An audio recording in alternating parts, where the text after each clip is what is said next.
so interested in seeing what him and Quinn Ewers do this year. There's been so much hype.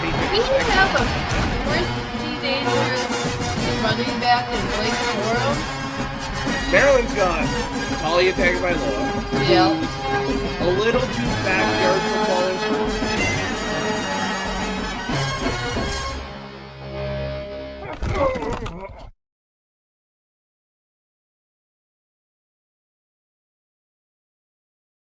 What is going on, ladies and gentlemen? It is your boy, Sean Spencer, with my guy, Alex Loosemore. We are here. Yes, ladies and gentlemen, he is still here. Well, even after what happened. I understand your pain, my brother. I've been there. All right. Yeah. Yo, this is Let's Talk College Football. It's your boy, Sean Spencer, my guy, Alex Loosemore. Welcome back as we are almost to the end. Yeah. Alex, we talked about it a couple weeks ago. We saw the preview video, some of the guys we were talking about. It's almost here, man. We've made it to the end. Yeah, we're 2 days away from the last game of the season, which seems insane because I remember it feels like yesterday we were talking about Arch Manning committing to Texas and all that back in like July.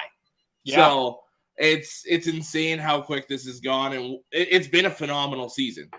Absolutely. Like so many new stories, so many teams that outperformed expectations. I mean, obviously one of them's playing Monday. You've got Florida State played very well. We were talking about when Norvell was getting fired, not if. Right. Just phenomenal season. It sucks that it's coming to an end.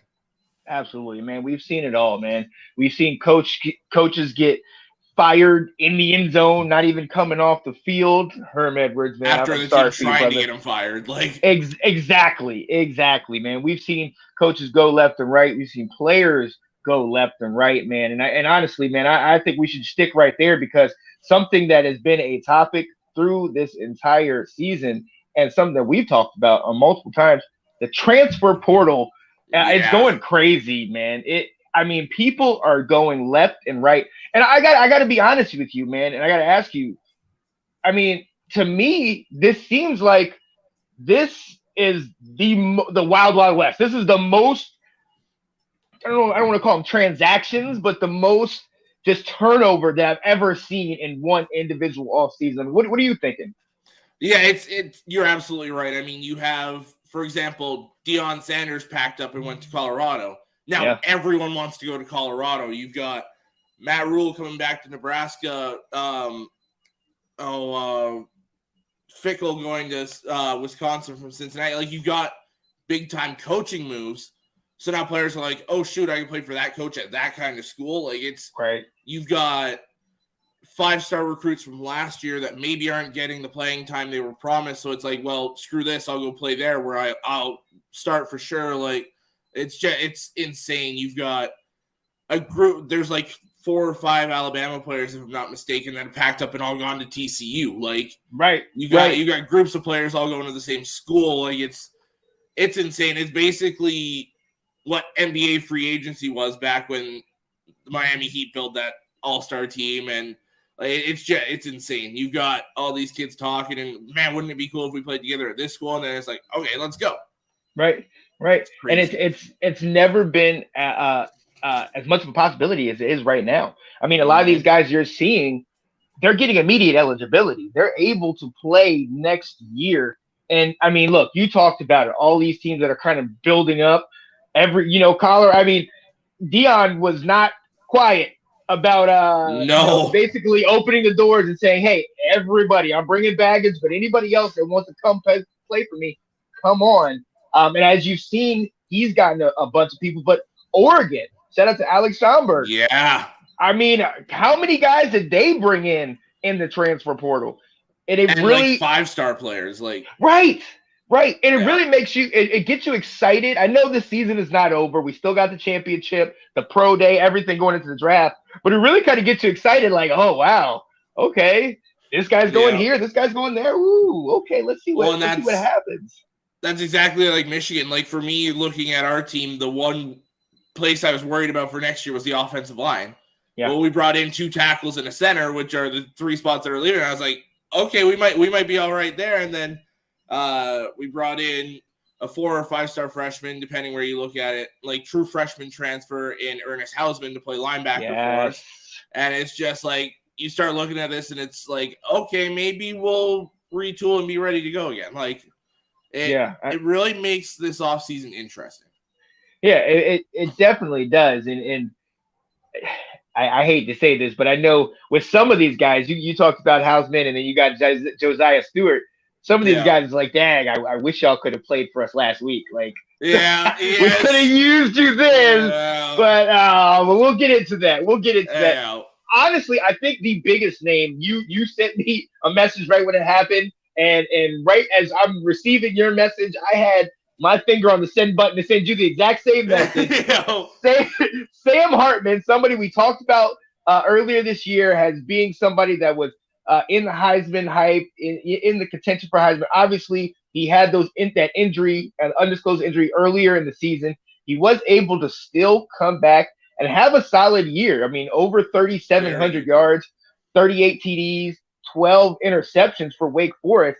Had them ranked for a while. It kind of fell off towards the end of the season, but he's headed to Notre Dame. Yeah. I mean, pow. I mean, we talked about it. Notre Dame, rough start. They had a solid coach. They have a nice defense, and they have running game. They have weapons, but it was always the quarterback. Is this guy it? This guy can't do it. Sam Hartman is NFL pro-style quarterback. This guy can really change something for them. Do you agree? Like, what do you think? Oh, yeah. I definitely think he's going into next year as a top 5 college quarterback. And I don't think there's any real debate on that. So you get a team that was a quarterback away in most people's eyes, and you give them a top 5 quarterback, look out. Notre Dame is going to be a problem next year. Yeah, absolutely. I mean, you're adding a guy that is thrown for almost 13,000 yards, over 100 TDs. The dude averages at like 8 yards per attempt. Okay, the guy is a playmaker. Yeah, absolutely, man. So shout out to him. He's been around a while. This guy came in 2018 and still playing. He's first or second in like every ACC category, including total touchdowns. Like, so let me ask you this, and something that I don't think has been brought up. Are you surprised that he stayed? The last couple of years, I know after last year, it was a lot of hype for him, especially coming into this year. I guess he didn't have the year. Last year he had over 4,000 yards. He only had 3,700 this year, but still solid numbers. Are you surprised that he stayed and then also that he transferred to Notre Dame? I'm not, because if you look at it, he missed those 3 games to start the season. So that's a chunk of big-time games gone, and that's where those were games where he could have really piled up those stats. And then he had those first 3 good games when he played, and then there was a 3-game stretch again where the majority of those 12 interceptions came. Yeah. You take those 3 games out, you're looking at about 30 touchdowns and like 5-6 interceptions. Oh, yeah. Maybe even less than that. So you give him Marcus Freeman and that coaching staff and that team in South Bend and that schedule that they have, he's going to put up a ton of numbers, and he might be a first-round quarterback in 2024. I can see it. I mean, you sit there and look at this draft class that will be coming up in 2024. Sam Hartman, Caleb Williams. You know what I mean? These are elite names just with those 2 right there. And then you got a bunch of other guys potentially coming out, man. So this can only get better, in my opinion, for them. Notre Dame, as we know, went 9-4 this year. Just came off of a great game against South Carolina, where they pulled out the victory 45-38. I'm excited. Because we've been on here. Many people have been on here talking about Notre Dame. Have they fallen off? But look, they're consistently getting 9 and 10 wins. I know they don't do good in CFP. With a first-year head coach. Thank you. Come on now. These guys can play. Yeah. Next year we get to see Sam Hartman versus Caleb Williams. Notre Dame USC. Come on now. Man. Come on. That's what I can't wait for, man, because these are 2 primetime players ready to go. And we've seen, shout out to Caleb, Heisman Trophy winner, and unfortunately wasn't able to get it done against a very, very upbeat, tough underdog mentality Man, that Tulane was a team. game. I'm so excited that they got that dub. From 2-10 to what, 12-2? Come on now, Yeah. let's go. But having Hartman come to Notre Dame, playing USC, who's very hungry and is getting a number of recruits themselves. Oh man, it makes you look for 2024. He said he can't do it by himself. True statement. True. Yep. I do not think he will be by himself. They're going to be returning a number of guys, and that coach getting another year under his belt. You start getting some of your recruits. And not to mention a quarterback of that caliber with the transfer portal still open will entice some weapons to go there. Absolutely. Exactly. And that's what and that's the key. Getting him there early, just like in free agency. You get a big name guy in free agency in the NFL. Now all these other guys are like, oh, that's where he went. Okay, let's try that. Let's see what they got going on over there. But look, let's go back to this transfer portal. Like we said, it's crazy. You mentioned it a little bit earlier. Travis Hunter, obviously the number one recruit. Shedeur Sanders, quarterback, transferring to Colorado. Let me ask the obvious question, the elephant in the room. Does this make a team that was by far probably the worst team in the country? Does this make them an instant contender? No. I think we got to be realistic with expectations for Colorado this year. I think you look at about 6, 7, maybe 8 wins. Yeah. Because you've still got to play Utah. You've still got to play USC. Yes. You still have to play Oregon. It's still very good teams in that Pac-12 you have to play. And I didn't even mention UCLA, Oregon State, all these other teams. Like, the Pac-12 is a very good conference. Oh, yeah. So I think you give it a year or two before you really look at them as conference title contenders. But they're a contender in the sense of being bowl eligible this year, I think. So, yeah. Yeah, exactly. Yeah. I think that's what it is. And look, there's a stench on Colorado. I mean, look, they were rough. They didn't get their first win to, I believe, like week 6 or maybe even week 7, and it was not pretty at all for this team. Their coach was fired midway through the year. So yeah, Deion coming in is nice, and you're gonna bring people just off of the name of it being Deion Sanders, but this isn't Jackson State. You know what I mean? Like there's a difference between a Jackson State and a Colorado, and then obviously, like you said, everybody they have to play. It's going to be a struggle in that first year. I mean, and hopefully he can get those guys and they can all gel under him. But let's temper our expectations to see kind of how things play out with the teams. And I'm really interested in seeing how Shedeur Sanders plays in D1. I want to see him at Div 1. Yep. Exactly. I want to see what he is, because all the hype and all the attention because of him being Deion's son and him playing at Jackson State, and albeit playing well, very well, yeah. You're with the big boys now. Let's just say that, Yeah. Now he's got some help. Like they brought in they got 3 and 4 star recruits. They didn't get the 5 stars outside of Travis Hunter. I was just looking at this one, but they brought in tight ends. They brought Jimmy Horn Jr. I didn't realize he was a college player at this point. As a wide receiver, like you've got some help, especially offensively, coming from the transfer portal. But yeah, I think it's gonna take a little bit, as it should. Yeah, exactly. It's gonna take time, and you know what?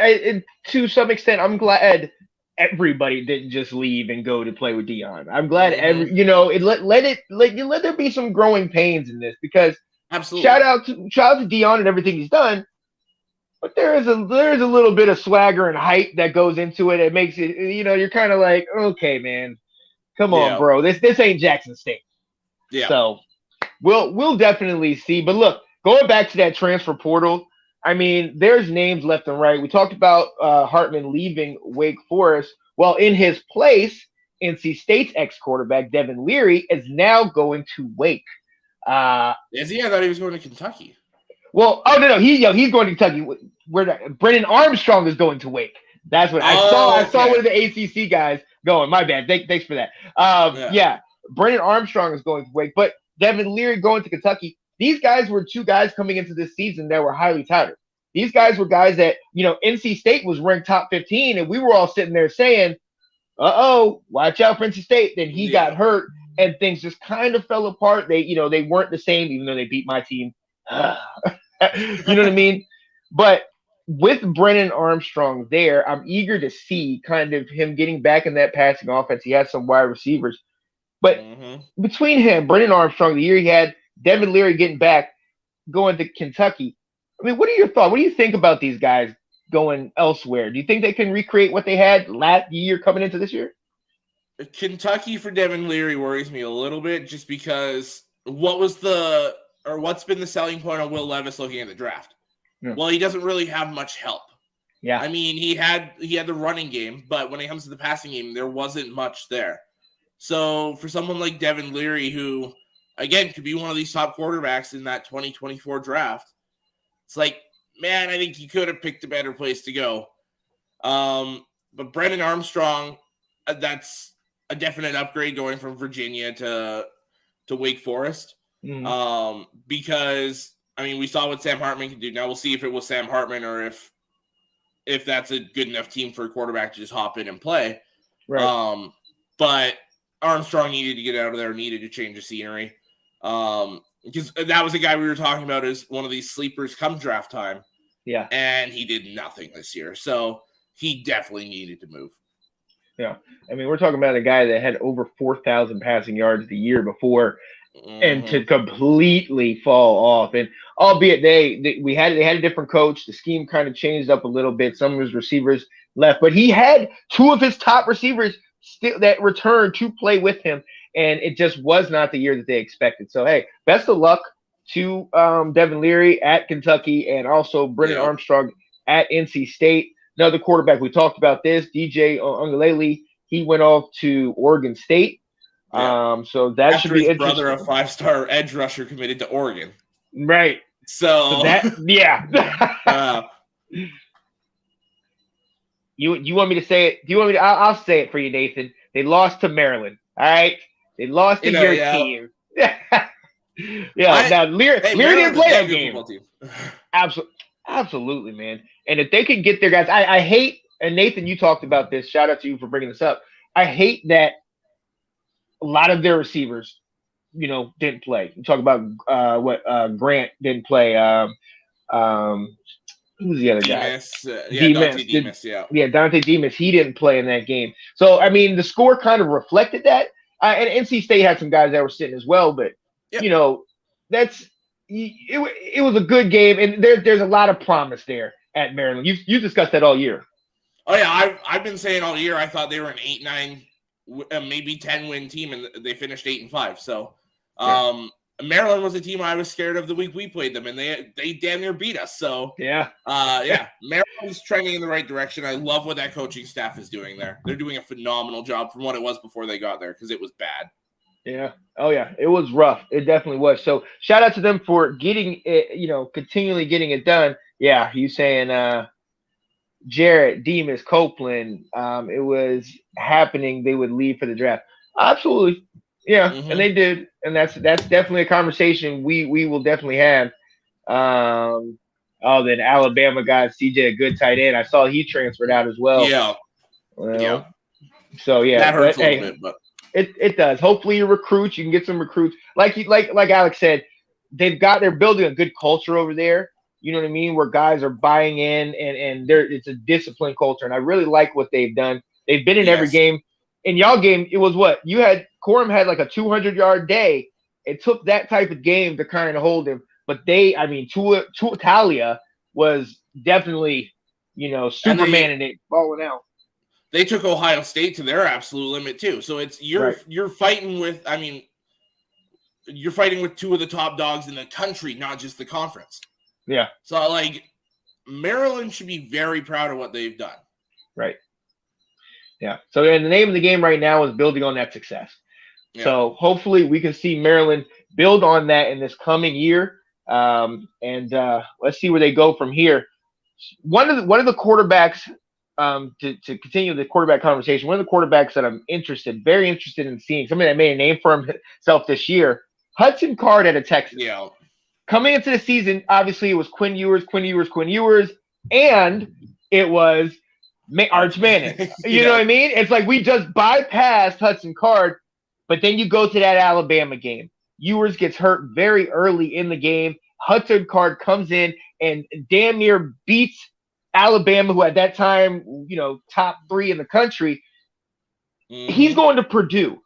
And at first I was kind of like, okay. Purdue had Aiden O'Connell, so you know what kind of passing game they have. But then we find out Drew Brees is going to kind of be on that coaching staff with them. I'm getting really excited about what Purdue's bringing up next year. I mean, I know you kind of can't. But what do you tell me about that? I mean, I'm excited because it boosts the level of the entire conference. When you get these kind of players and these kind of coaches coming in, it's only good for the conference as a whole. But we saw Hudson Card come in and just about beat Alabama after Ewers went down. And he had a couple very good games after that. Yeah. Like this is a good quarterback going to a team that's on the rise. They finished 8-6. I mean, they basically gave up the bowl game to LSU because O'Connell didn't play and a bunch of these guys just sat out.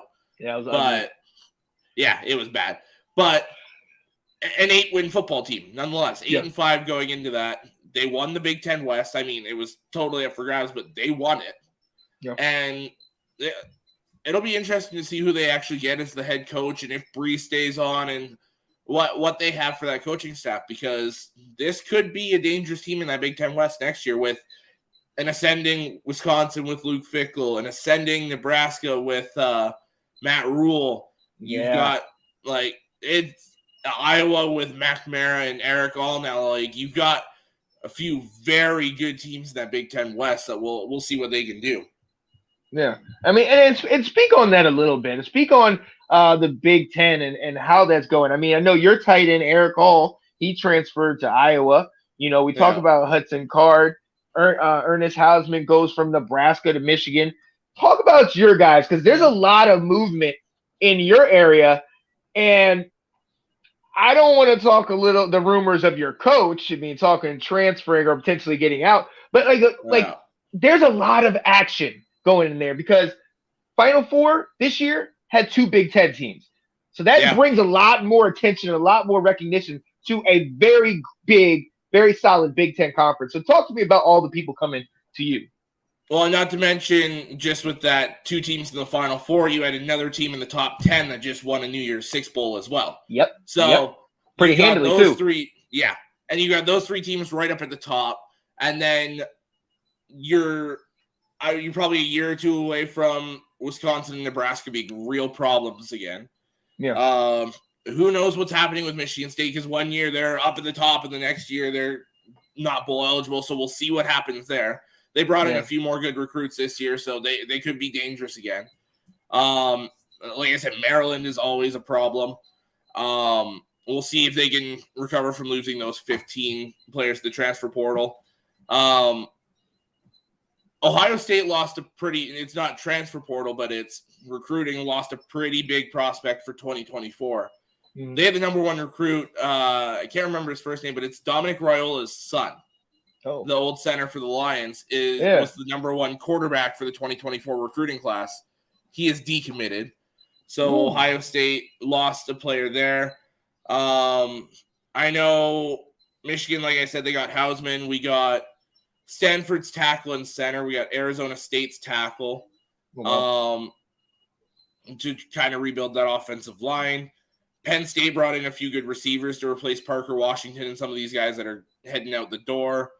Iowa had McNamara and Eric All.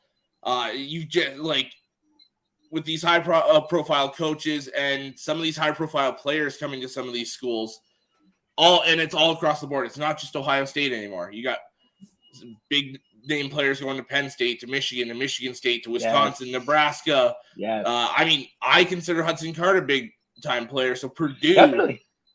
You've got players going all across the conference, and then we're 1 year away now from USC and UCLA joining the fold.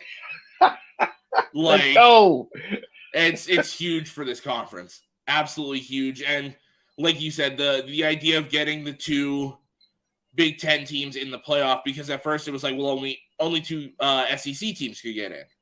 Mhm. Well, no, the conference has shown that they're among the best.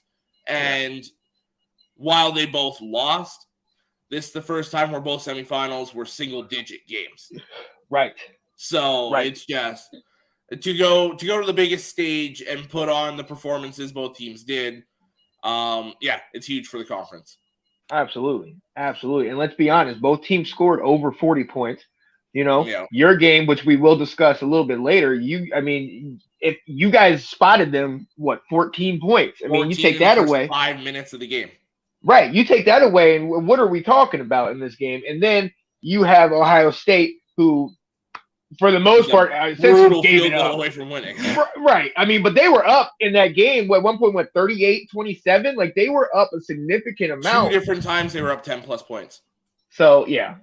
So, and we'll definitely discuss that. But is there anybody else that you are looking at that maybe is a big name, or maybe somebody that we don't know about that potentially transferred outside of maybe your conference? I know Marshawn Lloyd out of South Carolina is going to USC. Colin Schlee is going from Kent State to UCLA. But who you see anybody else out there that might make a huge impact? I'm looking at a few of these guys here. Just as an offensive line guy, Javion Cohen, an interior offensive lineman from Alabama going to Miami, is huge. They need all the help they can get there.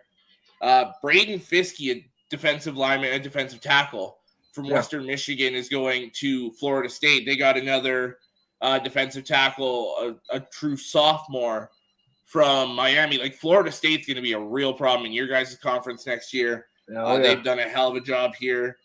LSU has picked up a few very good corners. Zy Alexander from, I believe it's a Div 2 school called Shorter. And they also got, on this website, it's the number 3 overall player in the transfer portal, corner Denver Harris from Texas A&M is going to LSU as well. So Brian Kelly's building the defense there for sure, which is good because there were a lot of high-scoring games in LSU's season this year. Yeah, absolutely, man. They definitely shocked a lot of people, especially out of that first game. But again, we didn't think Florida State was what they were. So to have that close, you see now both teams are that legit. Nathan saying the transfer, and they play week 1 again this year. Are you serious? Florida State LSU again, yeah.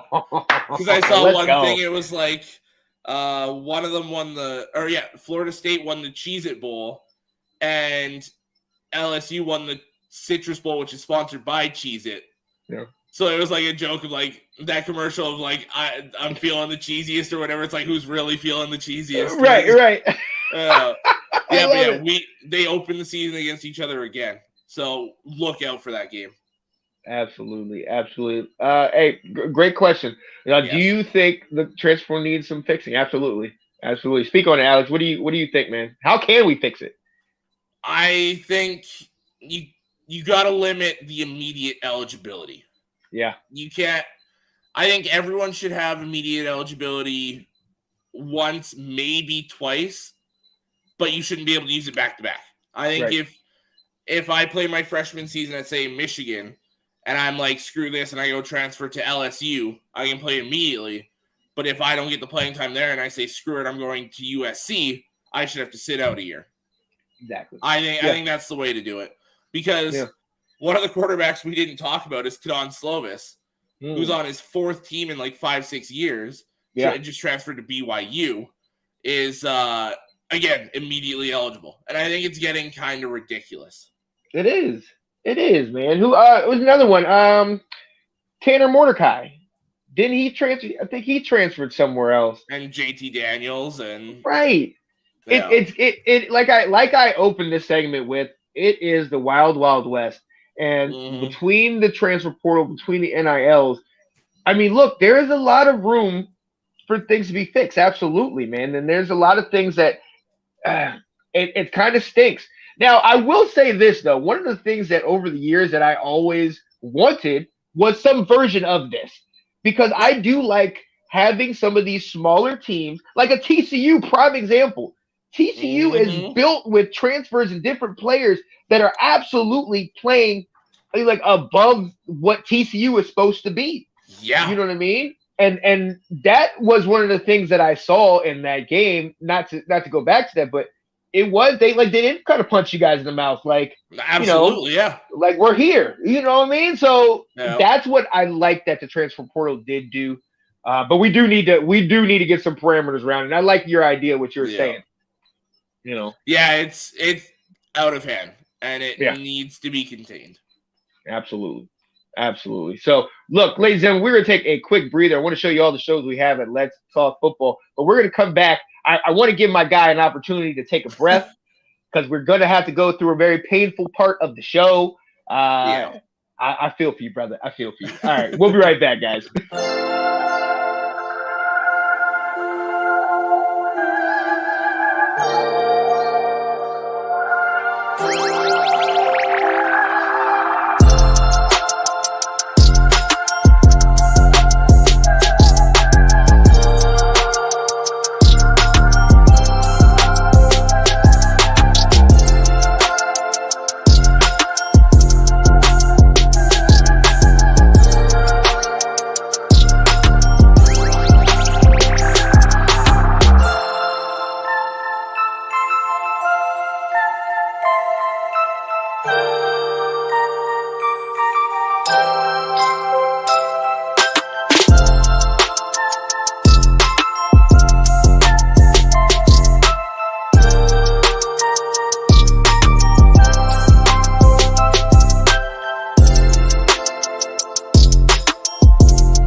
Yeah, buddy, what is going on? This is Let's Talk College Football. We are back. It's your boy Sean Spencer with my guy Alex Loosemore. And Alex, I think Scott said it best. Alex, let your dog out, man. I think he's referring to the dog, right? That one. Oh yeah. Well, hey, all right, that one too. Right? Yeah, I'm dog sitting today. And she likes to look out there. She's hearing all the sounds. She's like, "What's out there?" Like, so yeah, absolutely. Hit some of these comments real quick, saying, "Hey, say your name because it says Facebook user." Who that is? I think they commented again and said all the way from Chicago. Oh yeah, is this Christina? That is. What's up? What's up? I am in Chicago at the minute, here to see my guy with Cat Hughes. What's up, babe? Yeah, I am in Chicago solo, going to see our buddy and one of the hosts of Let's Talk Football, the Roundtable, Mr. Nicholas Rosario, as he celebrates his big 50th birthday. Oh yeah. So I am excited. I am definitely excited to see what he has going on. But look, without further ado, we have to get into it. The CFP semifinals. They were a week ago on New Year's and New Year's Eve. And the first game that night, TCU upset Michigan 51-45. I'm gonna break rank with my fiance, and I'm gonna say I'm gonna be honest. Kat was very much rooting for the Wolverines. You know what I mean? I don't know if I can share that, Kat. Can I share that? But we were all very into that game, and I mean we didn't see it till after the 2 interceptions, that we were driving. So when I came in and saw it like that, and I'm sitting here like, are you serious? And I'm not gonna lie, Alex. I wanted to text you before I saw it, and then I saw it, and I was like, I don't think I should text him right now. What were your thoughts, man? It was ugly early, but like Nathan said, I picked Michigan too. Yeah, I was in the mindset all game, until late, of we're beating ourselves. We're beating ourselves, so figure this out, and we'll be back. I sent multiple messages in the group chat, especially halftime, where I was like, we killed ourselves that half. If we figure it out, we got this game. Yeah. Because, we played awful in the first half, and going into halftime, we were only down 15. It was 21-6, and we spotted them 14 of those points. So, I don't understand a lot of the coaching decisions, especially early. Yeah. You ran all the way down the field 54 yards on the first play with Donovan Edwards. And then props to TCU. They stopped us 3 straight times. But then on 4th and goal, you set up in your gun formation, which is where we run pretty much everything out of, and then you call the timeout when I feel like you had the advantage to run that play, right? Whatever the play was going to be, and then you come back in and run Philly special. Yeah. When you can see with the motion coming pre-snap, they're not in man defense. That's not going to work. Right. So if you're JJ, you've got to notice that. Or if you're the coach, you've got to call the timeout before that ball snapped. Right. Waste the second timeout, I don't care. And you've got to fix it again. Because that was a horrible play call. You get stopped, which immediately gives TCU all that momentum you just gained with that large run. And then you stop them, make them punt to you, which, okay, good job defense, and then you come back and the next play pick six. Right. Which, I mean, it was an all right throw by JJ. It wasn't his fault. It was just a phenomenal play by the DB. So it's like, okay, they made a play, props to them, we're back, let's roll. Right. And then it was just nothing for the first little bit. And then finally, late second quarter, JJ starts slinging it, and we start getting on that roll. And the defense, while the 21 looks bad, remember we gave them 7, and then they made a few good plays. And then that second half, I mean, there was 40 points in the third quarter alone, 41, 42, somewhere in there. So it was just both 44. offenses got rolling. Yeah. And it was just, again, another pick six happened, and you get all the way down. Well, first of all, the one issue I have with the refs, the targeting call, whatever. It was kind of iffy, or the non-targeting late in the game. But how can you overturn that touchdown? Right. In the second quarter there? And not to mention, when we got the interception before that play, we're tackled at the TCU 49. Yes. Michigan 49. Yeah. You spotted at the right spot. That review doesn't have to happen anyways. It's a touchdown. But there's no way that's clearly not a touchdown. Like, if they would have called it not a touchdown to begin with, I'm saying that's not a touchdown. Like, there's no way to overturn that from what the original call is. And then the next play, you try and do a fullback dive to a converted linebacker. Like, it's just some of the questionable play calls inside the 5. Like, we had 3 trips inside the 10 and walked away with 3 points the entire game, and you lose. So, I mean, hell of a job by TCU. Like, I'm not trying to make it sound like TCU didn't earn this. They absolutely did, because all those mistakes I'm talking about, they capitalized. Right. TCU absolutely, the way they played, deserves to be in the national championship. Yep. But if you're Michigan, it's you beat yourself. Like, it's frustrating, but at the same time, if you look at it with Michigan, the majority of that team is returning. Yeah. So, and we still haven't heard anything from Blake Corum.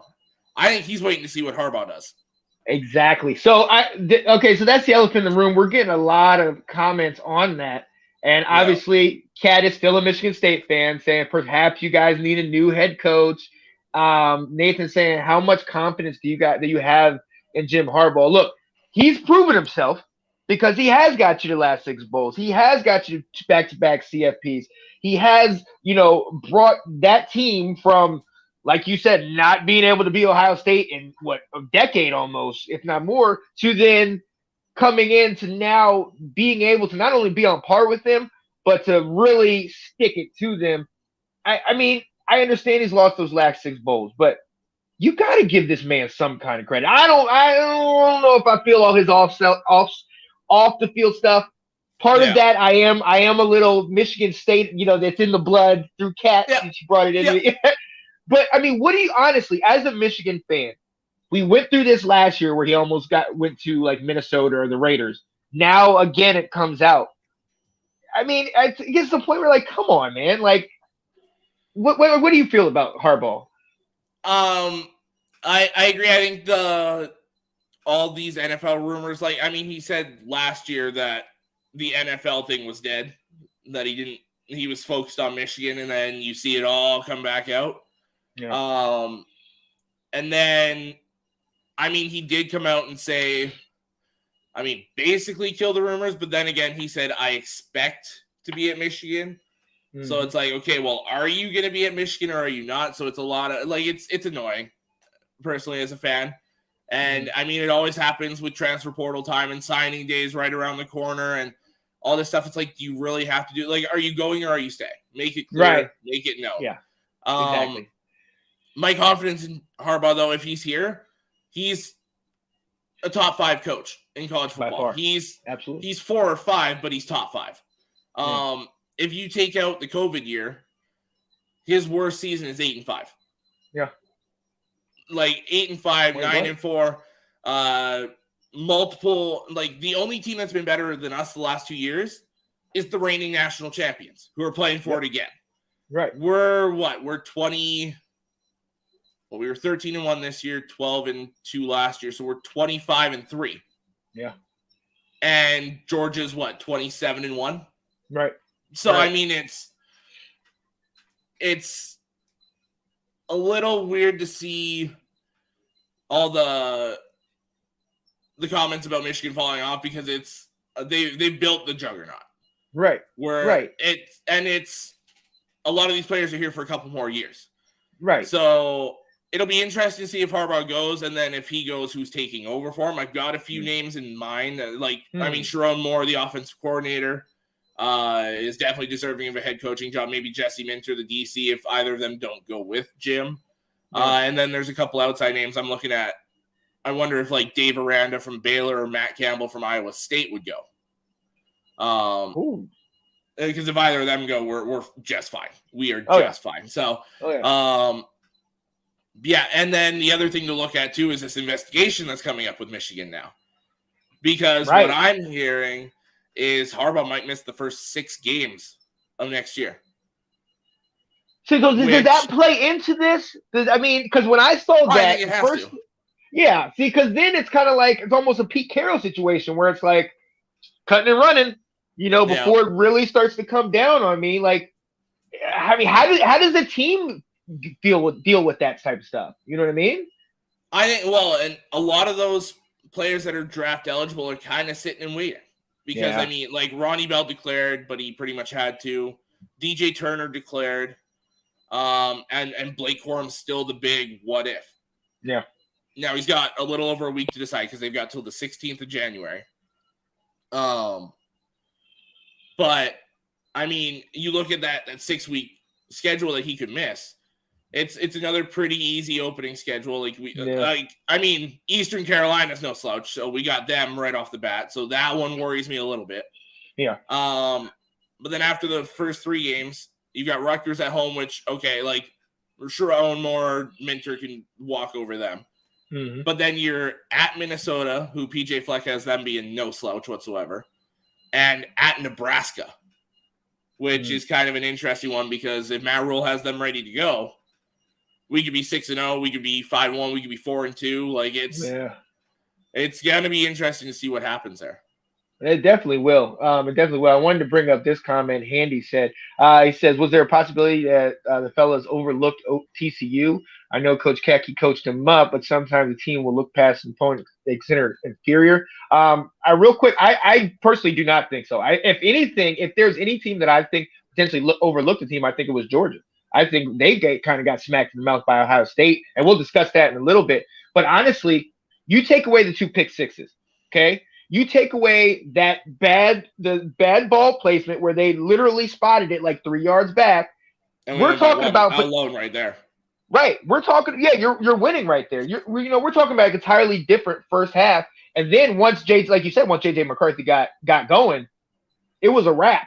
Honestly, if they weren't playing from behind the entire game, they came alive. They just played in the second quarter as opposed to starting out the gate. But what do you think about this? Do you think? Because we all pretty much had you guys winning, but do you think that's something that was possible that they might have overlooked them?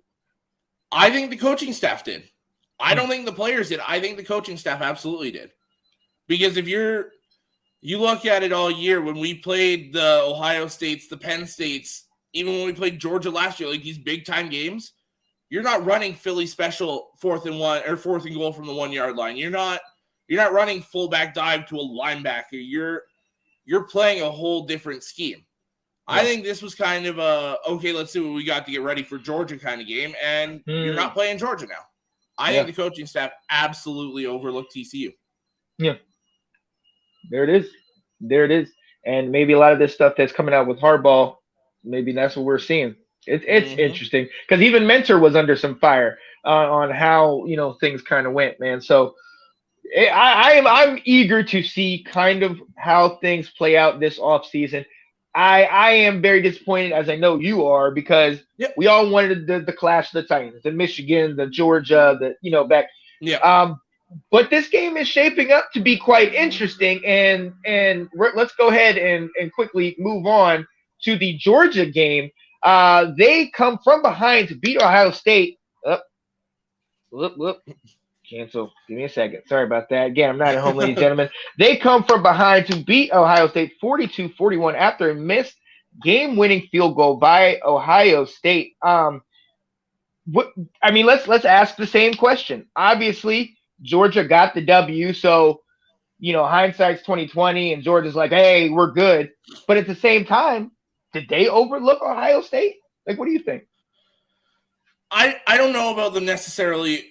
I mean, I think the first 5 minutes of the game, they were still kind of sleeping, so they might have overlooked them in that sense. But, I mean, Ohio State came ready to play. Yeah. And we talked about this. You had a whole month of them sitting there talking about how they were too weak, they're too small, they're going to get destroyed by Georgia, they're going to get out-physicaled by Georgia. And, I mean, we also talked about Georgia's one weakness seemed to be Keely Ringo in that secondary, and they exposed that.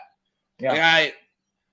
If you don't lose Marvin Harrison after that targeting call in the third quarter, I wonder what the end of this game is like, because Ohio State's offense kind of went flat after losing Marvin Harrison. So, Anthony thinks they overlooked the Buckeyes. Yeah, I just think it was – I said to start the year that I thought this was our national championship matchup because Ohio State, talent-wise, is on the level of the Georgias, the Alabamas, these top tier schools.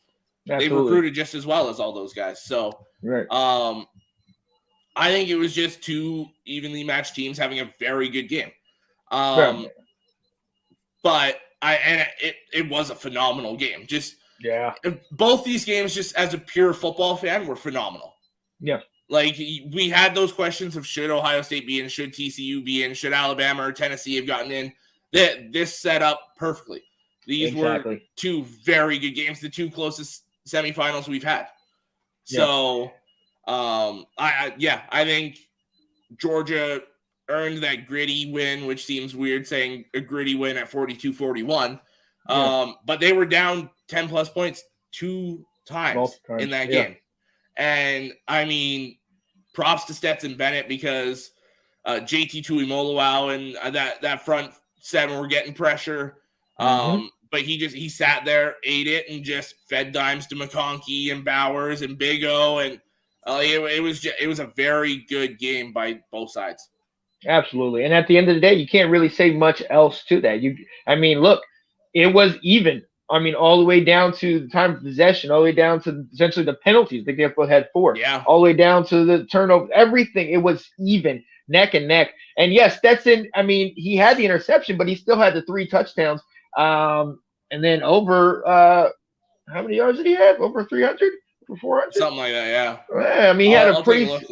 Yeah, check that out. He had a pretty solid game, and the running game did well. I do think we do have to address 398. That's what I said. Okay, yeah, I do think you do. I want to shout him out. I want to give him credit. I always want to talk about him potentially being in that Heisman conversation, and you have to put him in there because he might not make all the right plays. He might not be the best athletically, but he does everything that needed to be done. After that interception, after falling behind, he pointed to himself and said, "It's me. It was on me." And he came back and he showed up and showed out. So I got to say shout out to him. I also do have to address what you said. We talked about it, that they were going to get embarrassed by their secondary, by the receivers of Ohio State. I shared it on my page, the hit that was helmet to helmet on Marvin Harrison Jr. As you see, we see what happened after that. Mm-hmm. Obviously, hindsight's 2020. You can't go back there and change that, but I mean, it just makes you wonder. But then it also makes you wonder about you guys if you had Blake Corum. So you can't really live in the what ifs. You know what I mean? Because at the end of the go ahead, finish what you were saying. I was going to say, at the end of the day, they still had a shot to win it with the game-winning field goal, and they missed that. So it's not like that was the deciding factor. You still had to play defense, and you still had to keep it going. I think Ohio State was right on par with them. Yeah. Well, and like Anthony said here, I just said Ringo because that's the big name in the secondary, but Ringo played very well against Harrison. He really did. It was the rest of the secondary that Harrison ate on, exactly like Anthony says. Stroud threw 23 of 34, 348 yards and 4 touchdowns. So, right. I mean, it was clear where the weakness was. And I mean, huge props to Ohio State's offensive line too, because that was the big thing was would Carter and them get at Stroud because he crumbles under pressure. Mm-hmm. And Stroud had a pretty clean pocket for big stretches of that game. So, and came back late in the game. I mean, that last drive, he was throwing it downfield. I mean, he was getting the job done. Look, he said, Colin was talking about secondary. To be fair, Anthony, I'm not going to toot my own horn, but I told you this last year. And then when we went up against Alabama in that big SEC championship game, I said they was going to do it. We all know the Ringo got the interception in that, so everyone wants to jump on him. But he's a top 15 prospect, no doubt about it. But they definitely were. I mean, Harrison maybe I don't think he was shut down. He still had 2 TDs, still had over 100 yards. But on Ringo, shut him down. Yeah, right. But then you have Ibuka, who's sitting here getting 8 receptions for 112 and everything. I mean, they were definitely lighting them up in that ball game. But again, it was one of those situations where, I mean, you got to continue to score. With a team like Georgia, you can never get to the place where you are comfortable. You have to continue to score. So, hey, they won. I don't even want to know if I would say the better team won, because they were definitely an even scale, but they got the job done. And sometimes it is better to be a little bit lucky at the end than it is to be, necessarily good. Now, what do you hear what Ryan Day said going into the game? No. That it would probably take them 45 points to win the game. Yep. And you got 41 and it wasn't enough. So it was pretty damn close. Well, hey, and shout out to him, man. And I understand this is Big Ten, so you and Kat can't really cheer for the guy. But I mean, I gotta show love because he came into that thing hyped. He was in there on the sidelines, into the game. And I thought, I was like, hold up, buddy. Don't sit here and have a hyperventilate because you're so into it, and then the team goes flat. But he was ready. The team responded to that. They were ready. CJ Stroud looked like a guy that has back-to-back years been in the Heisman contention. He's my number 1 pick now. He passed Bryce Young. Oh, yeah. That performance absolutely shows that. And he did it against the best team in the country. Shout out to him. Shout out to him. And Nathan's comment there, not only is he going to be a first-round pick in 2024, he can't go this year, but Marvin Harrison Jr., I'm calling it now, will be a top 10 pick. He's that good. Yeah. Oh, absolutely. He said the SEC championship game was the outlier last year. Then, too, secondary wasn't tested a ton. And it weren't tested at all, to be honest with you. I tried to look back at that schedule a year ago, and I'm trying to think.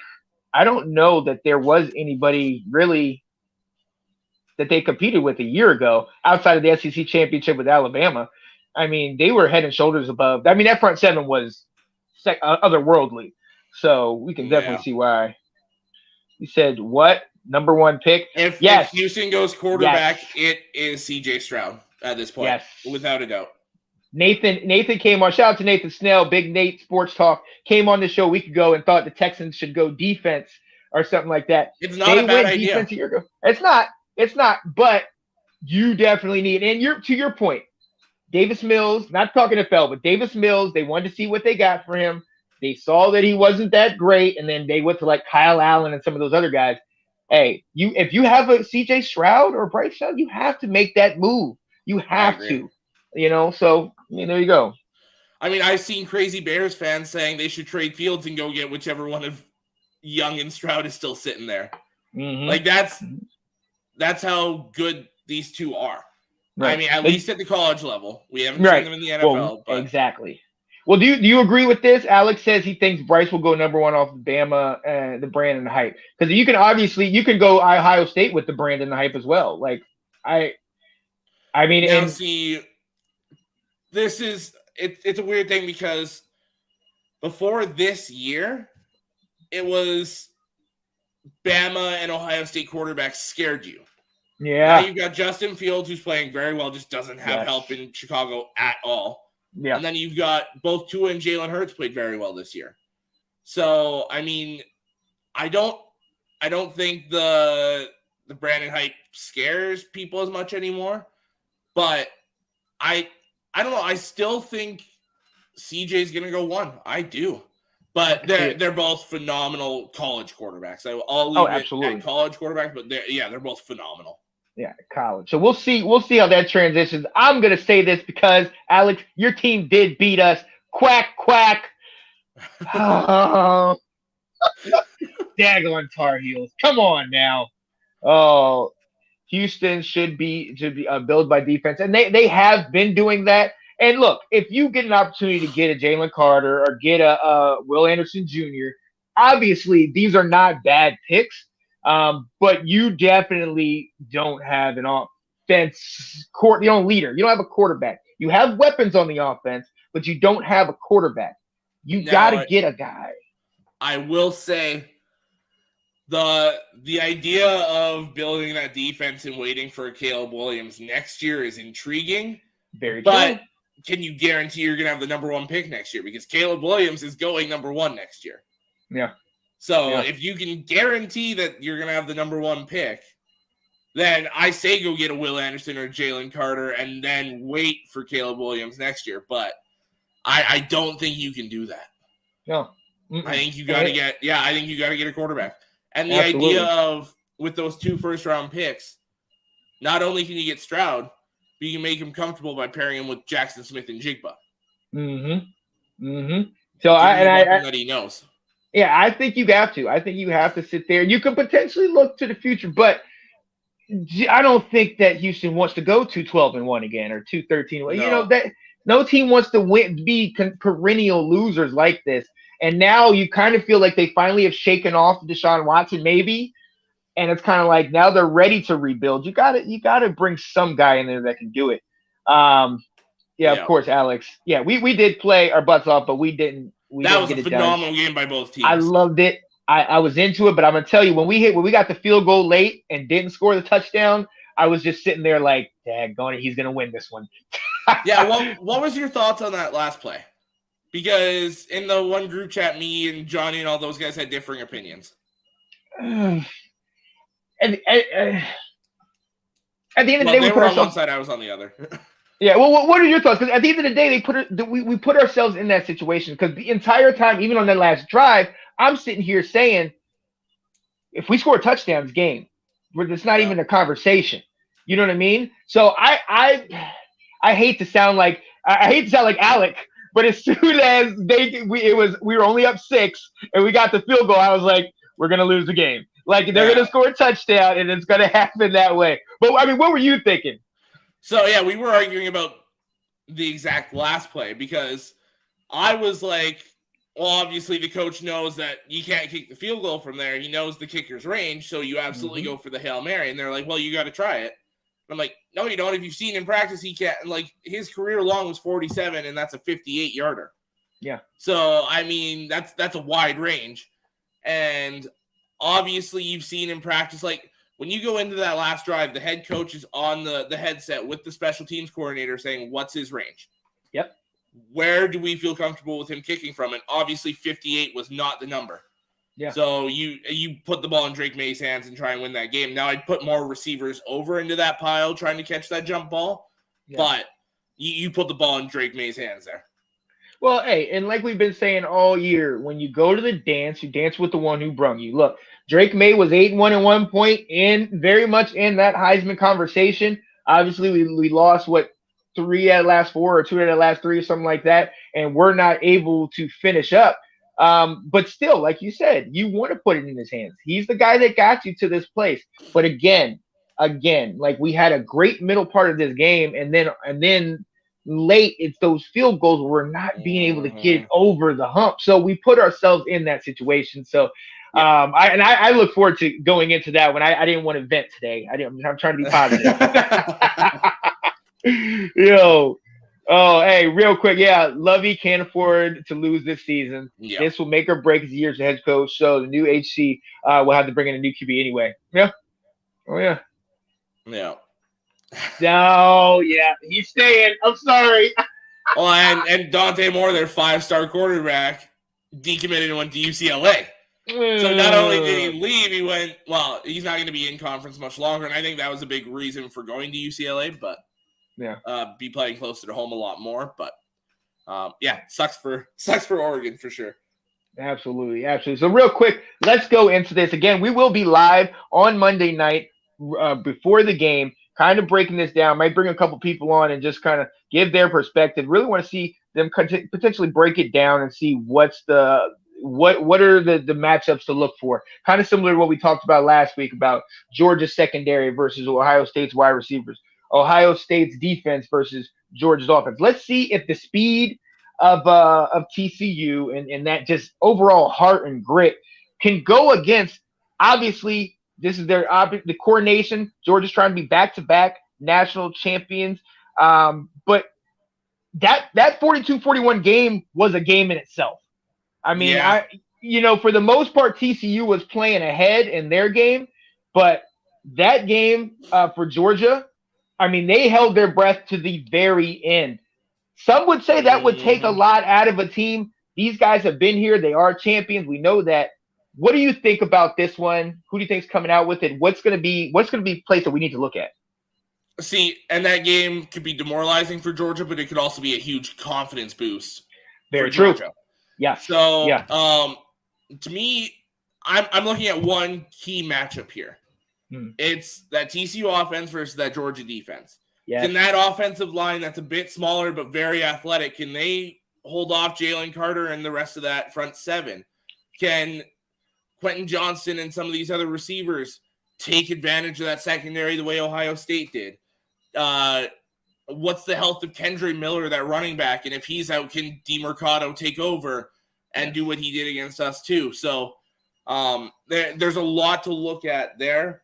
And can TCU's defense hold up like they did? I mean, hold up. Yeah. They gave up 45 points or whatever it was, but I mean, they've got the speed to try and at least keep up with a Brock Bowers and McConkey and the weapons there. I can't think of his first name, but Smith, Arian Smith. I just looked him up on there. Like, you've got the speed to make it an interesting matchup. That being said, I'm leaning Georgia, but TCU covers that spread. I can't remember what it's at right now, but they cover that spread. It's 12.5 points as of now. I think that. Georgia by I got Georgia by 10. Oh yeah. I can see it. I agree with you. I agree with your latter point that it is going to be the offense of Georgia with the Brock Bowers, with McConkey, with Mitchell, with some of these guys, Stetson Bennett. We praise these guys all year long. It's going to be that offense against TCU's defense. Now we know TCU benefited from those 2 early pick sixes, and they didn't have to play from behind. But if you take that out, they lost the second. What's it called? They only won the second quarter, like 7-6. You know what I mean? The third quarter they lost 24-20. You know what I mean? So if you start going by quarters, TCU struggled. Now we know Georgia is going to run the ball. They're going to run it with that committee. You got McIntosh, you got Edwards, you got Milton. These guys each of these guys averaged in that last game over 7 yards a carry. Okay? Yep. If you have these guys gashing you, that's going to open up Bowers coming out of the flat or going up the seam. That's going to open up McConkey and some of these other wide receivers for Georgia. So if TCU cannot stop the run, Georgia, Stetson Bennett, I think he's going to have a field day. I absolutely does. I do. Now with that, TCU, at least with us, they attacked the run hard. They brought safeties down hard. Linebackers attacked. So that's why McCarthy was able to attack later, is because it leaves your deep passing game susceptible. So with Arian Smith, with Bowers, with McConkey, get these guys down the field, run play action. Yes. Get Stetson moving if you're Georgia. And just you can pick TCU apart down the field. They're very grabby on the outside with Hodges Tomlinson and them. They will get a lot of defensive holding and pass interference. Yes. So attack them down the field, beat them up with the run early, and then run your play action, take your deep shots. Right. Do what we did, just don't spot them 14 points early. Right. But hey, we saw Georgia spotted Ohio State the double-digit points, and they were still able to come back. Yeah. So that's going to be it. And like you said, the defense of the offense of TCU, Max Duggan. Let's see how tough he is, because if there's anybody out there that we can say has the toughness of a Stetson Bennett, it's Max Duggan. And he put that was fully on display against you guys. I'm gonna go out the woodworks, ladies and gentlemen. I'm gonna go ahead and do it. Anthony, you might not talk to me, especially if this comes to fruition. And I'm gonna go ahead and give myself a little bit of this. Check it out, ladies and gentlemen. TCU completes the impossible. Wow. Gets the job done. 35-32. That make me crazy.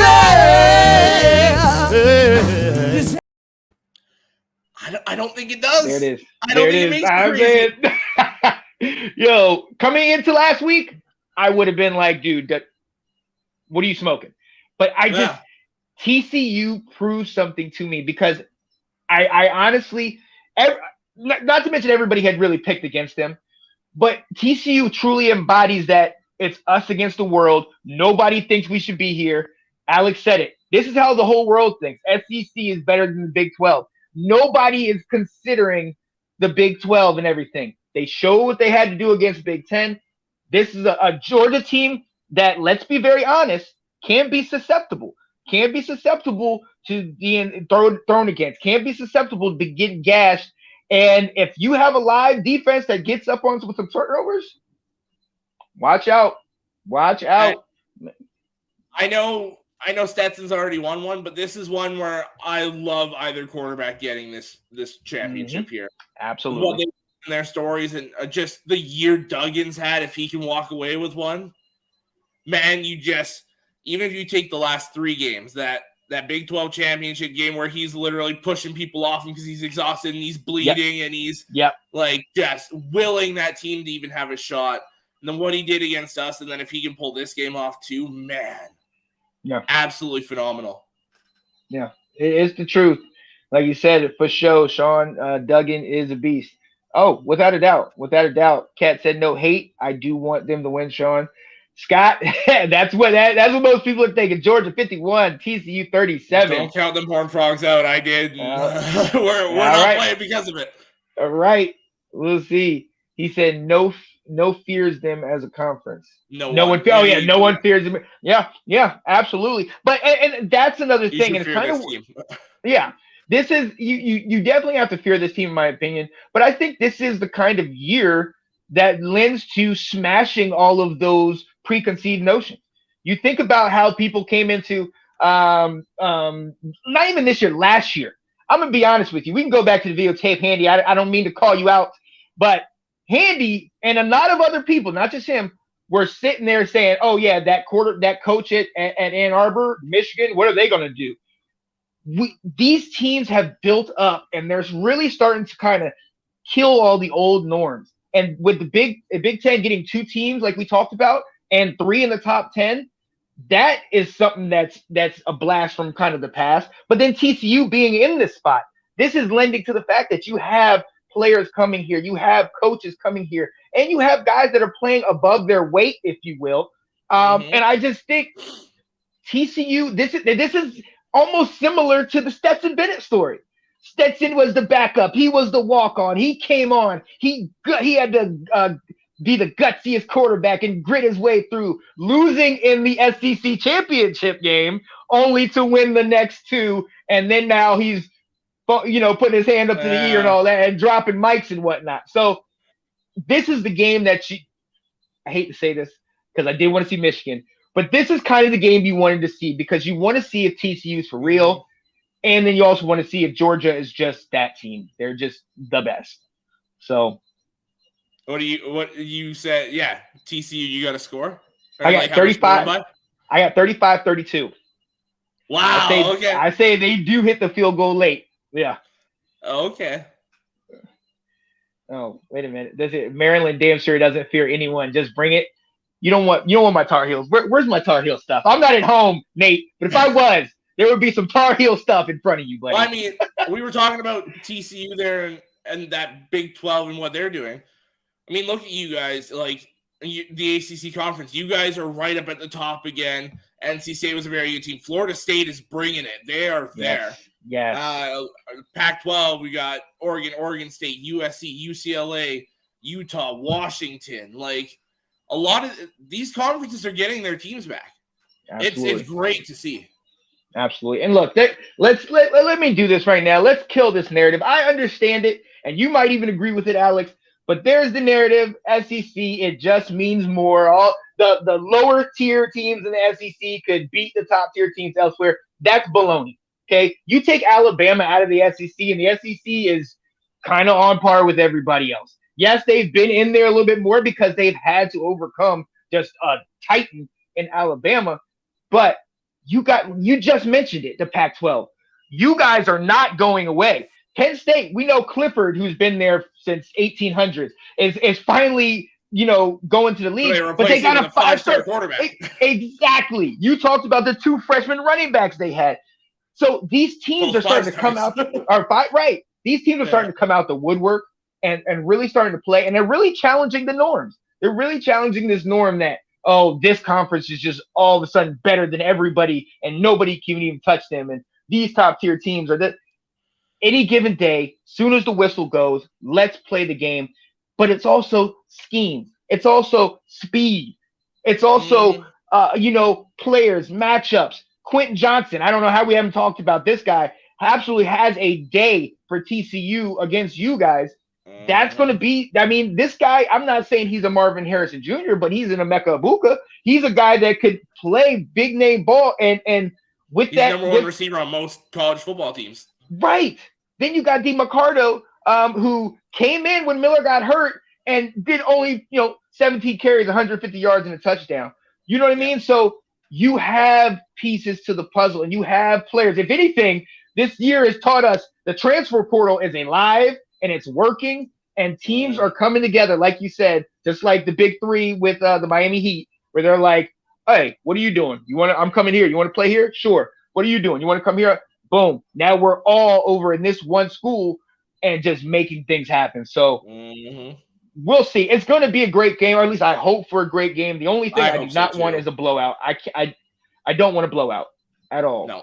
Either way, you know what I mean? So yeah, I'm hoping for the best. Let's go ahead and finish this up. We're going to finish it up with one of our older segments. Haven't done it in a while, but I like the video, so I'm going to go ahead and play it. Ladies and gentlemen, we're going to.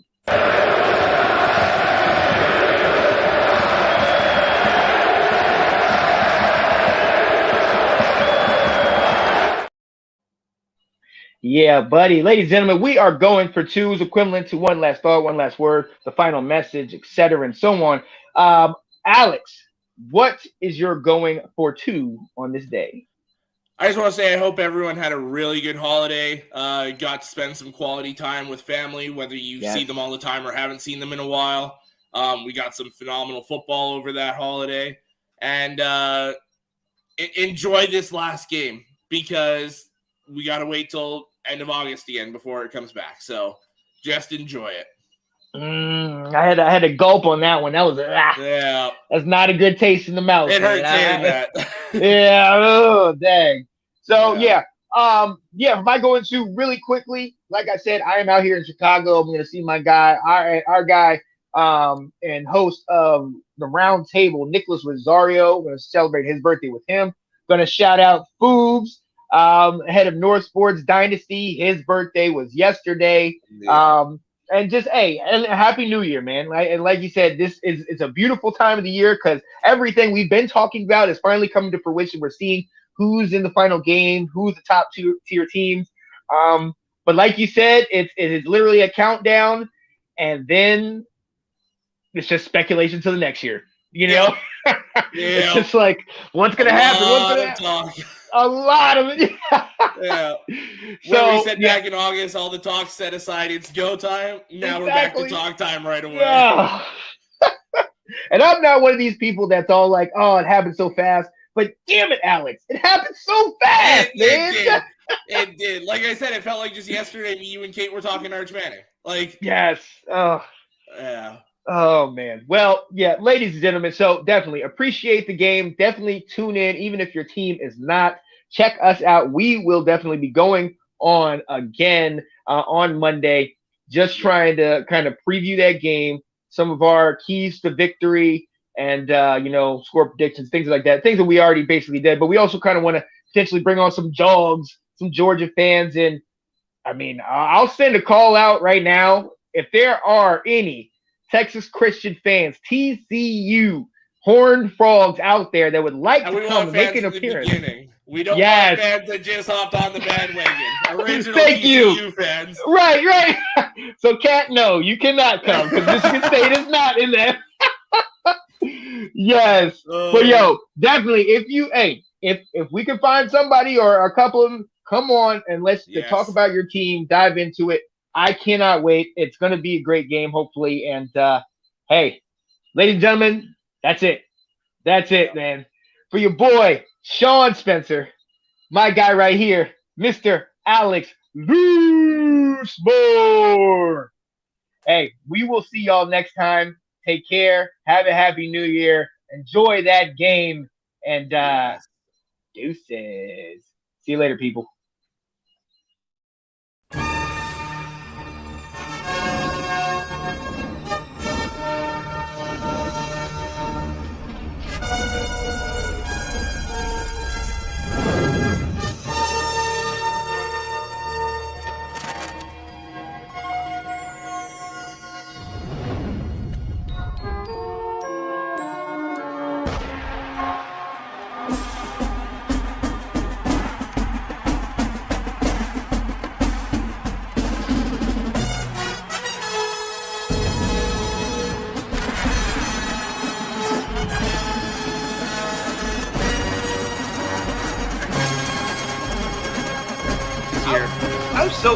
I was so interested in seeing what him and Quinn Ewers do this year. There's been so much hype. We should have a 40 dangerous running back in Blake Toro. Maryland's gone. Talia Tagovailoa. Yeah. A little too